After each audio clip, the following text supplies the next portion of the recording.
एक विचारू का रे तुला? बोल ना सोन. तुला सोडून तर नाही ना जाणार? अरे असं विचारतरी कसं आलं तुझ्या मनात? नाही रे, मग नुकतंच विचारलं. सांग ना.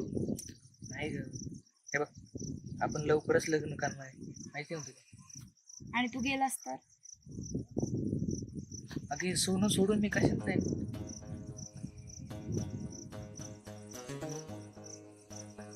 बघूया कितपर्यंत साथ देतोस.